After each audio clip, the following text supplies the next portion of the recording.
নকশালবাড়ির বাসী হিসাবে আমি এটাতে খুশি যে আমরা দলমত নির্বিশেষে আমরা যে আজকে এখানে মূর্তিটা স্থাপন হলো।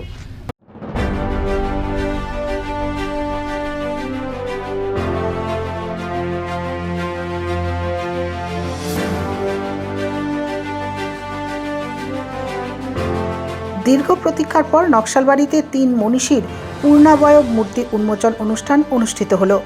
শিলিগুড়ি মহকুমা পরিষদের উদ্যোগে ৯ লক্ষ টাকায় নকশালবাড়িতে ৩ মনীষীর পূর্ণাবয়ব মূর্তি উন্মোচন করেন সভাধিপতি অরুণ ঘোষ। এছাড়াও উপস্থিত ছিলেন নকশালবাড়ি পঞ্চায়েত সমিতির সদস্য বিরাজ সরকার, মনিরাম প্রধান, গৌতম ঘোষ, উপপ্রধান রঞ্জন চিক বড়াই, নকশালবাড়ি ব্যবসায়ী সমিতির সভাপতি নিখিল ঘোষ সহ সমাজসেবীরা। এদিন মূলত কবিগুরু রবীন্দ্রনাথ ঠাকুর, স্বামী বিবেকানন্দ ও ভগিনী নিবেদিতার মূর্তি উন্মোচন করা হয়। পরে শিলিগুড়ি মহকুমা পরিষদের সভাধিপতি অরুণ ঘোষ জানান, খুব ভালো লাগছে।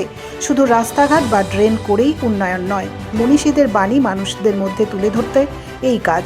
শুধু নকশালবাড়ি নয়, মহকুমার বিভিন্ন স্থানে কোথাও চিলারায় বিরসা মুন্ডার মূর্তি উন্মোচন করা হয়েছে। মহকুমা পরিষদ জুড়ে বিভিন্ন এলাকায় মনীষীদের পূর্ণাবয়ব মূর্তি স্থাপন করা হবে। সকলের সহযোগিতায় মহকুমা পরিষদ উন্নয়নের কাজ করে চলেছে বলে তিনি জানান। নকশালবাড়ির বাসী হিসাবে আমি এটাতে খুশি যে আমরা দলমত নির্বিশেষে আমরা যে আজকে এখানে মূর্তিটা স্থাপন হলো, আমরা সমস্ত দলের সমস্ত জাতির মানুষরা এখানে উপস্থিত হয়েছে। আমরা ধন্যবাদ জানাই তাদেরকে যে আমাদের ডাকে সাড়া দিয়ে তারা এখানে এসছেন। আমরা খুব খুশি। এটা বহু প্রতীক্ষিত এটা ছিল যে আমরা রাস্তাঘাট ড্রেন যেমন করছি, পাশাপাশি আমরা চাচ্ছি যে আমাদের মনীষীদের যে বাণী সেটা মানুষের মধ্যে যাতে থাকে, সেই লক্ষ্যে কিন্তু আমরা এই 3টে মূর্তি আজকে এখানে আমরা করলাম, উদ্বোধন করলাম। আমাদের যেমন স্বামীজি আছে, রবীন্দ্রনাথ ঠাকুর আছে, ভগিনী নিবেদিতা আছে, পাশাপাশি আমরা আরও যেগুলো আছে, আমরা কিছুদিন আগে ভানুভক্তের মূর্তিটা আমরা করেছি, আমরা বিরসা মুন্ডা করেছি, আমরা চিলারায় করেছি। আমরা আগামী দিনে আরও যারা মনীষীরা আছে বিভিন্ন ধর্মের বিভিন্ন জাতির সবাইকে নিয়ে এসে আমরা একটা সুষ্ঠু সমাজ গড়ে তুলতে চাই। এবং আমরা নকশালবাড়ির প্রতিটা জনসাধারণকে অনুরোধ করব, আপনারা আমাদের পাশে থাকুন। আমরা আপনাদের আশীর্বাদেই এখানে এসেছি।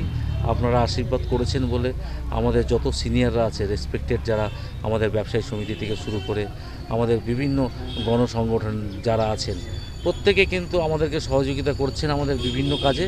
কারণ আমরা জানি যে আমরা নকশালবাড়ি এক আত্মা এক প্রাণ। আমরা বহুদিন থেকে এটা দেখে এসেছি, এখানে কোনো বিভেদ নেই, জাতিতে জাতিতে কোনো বিভেদ নেই, ধর্মে ধর্মে বিভেদ নেই, কোনো রাজনৈতিক রং নেই। তো আমার এটা ভালো লাগে, আমি এটাতে খুশি। আর অ্যাজ এ সভাধিপতি আমি এখানকার নকশালবাড়ির ছেলে। আর যারা এখানে আছেন সবাই আমার চেয়ে অনেক সিনিয়র, অনেক বয়োজ্যেষ্ঠ, সবার থেকে আমি অনেক কিছু শিখেছি। আর ওনারা সবসময় আমাকে আশীর্বাদ করেছেন। আগামী দিনে এটাই চাইবো যে ওনাদের আশীর্বাদ যদি মাথার উপরে থাকে, আগামী দিনে আমি নকশালবাড়ির জন্য আরও কিছু কাজ করে যেতে পারবো।